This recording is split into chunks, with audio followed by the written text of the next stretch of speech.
Welcome back. Week 12 fantasy football, waiver wire, free agent, pickup, ads. Before I get into the players that you should pick up this week, something to consider is that the trade deadline in most fantasy leagues is approaching. You might want to consider at this point is making a trade to kind of finalize the lineup you want to roll with every single week.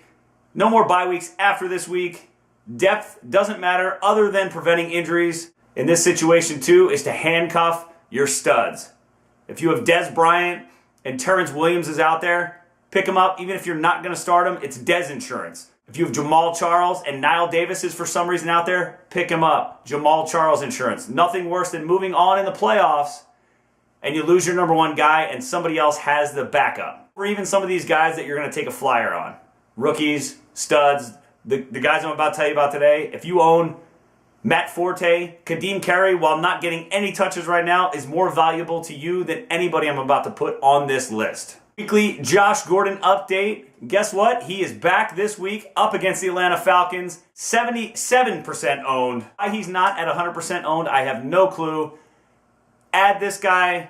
Start him. He should be in your lineup. He should be on your team. He should have been on your team 3 weeks ago. But that's another story. Another guy above the 50% line, Jordan Matthews, Philadelphia Eagles. Another solid game for Matthews this past week.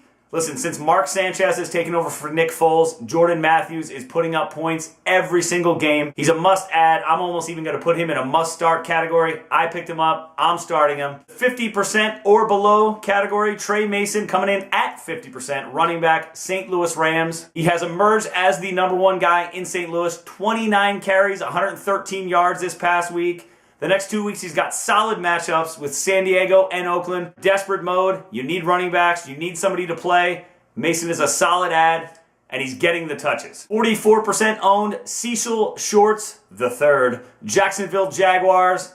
Listen, I've always said about Shorts, you can't deny his talent. What you can deny is the fact that he does not make it out on the field every Sunday. 5 games prior to the bye week, he's getting 7+ targets a game.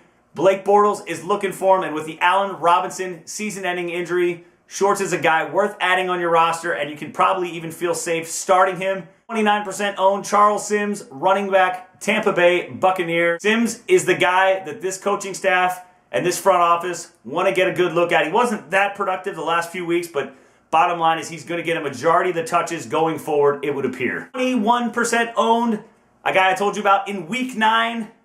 Had a huge fantasy football day. It was 199 yards. It got stat corrected to 200 yards, 4 touchdowns. New England Patriots running back Jonas Gray. It must be added in every league. I'll say the same thing today that I said in Week 9, despite the big performance on Sunday. This is a guy that I cannot feel comfortable starting due to the fact that he plays for the New England Patriots. I will add this guy. I still don't feel comfortable starting him. That's it for this week. Only 2 weeks left until most fantasy playoffs start.